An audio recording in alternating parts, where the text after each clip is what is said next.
कुंभकर्ण का निद्रासन एक गहन विश्लेषण। पौराणिक कथाओं में कुंभकर्ण का चरित्र एक विरोधाभास प्रस्तुत करता है। वो बलशाली और ज्ञानी था, परंतु उसकी निद्रा और भोजन की अत्यधिक इच्छा ने उसे हास्य का पात्र बना दिया।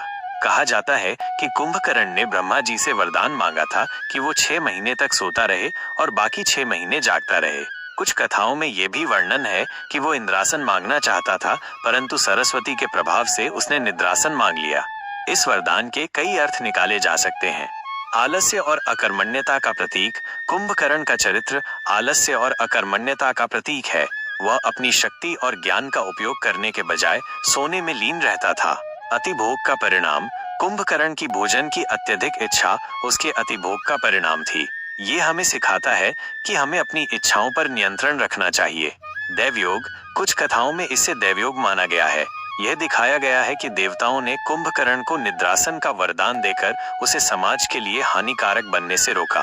कुंभकर्ण की निद्रा और उसके भोजन की आदत के कारण उसे हमेशा एक भयानक और आलसी व्यक्ति के रूप में चित्रित किया जाता है। परंतु उसकी मृत्यु के समय उसने राम को रावण के वध के बारे में कुछ महत्वपूर्ण जानकारी दी थी। इससे पता चलता है कि वो ज्ञानी और धर्मनिष्ठ था।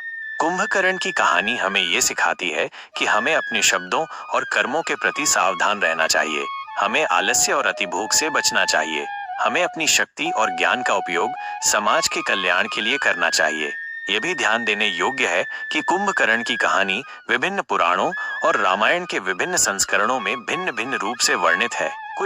अगर आपको मेरी वीडियो अच्छी लगी हो तो कृपया इसको लाइक करें, शेयर करें, सब्सक्राइब करें और नोटिफिकेशन बेल दबाना ना भूलें ताकि मेरी वीडियो आपको सबसे पहले मिले।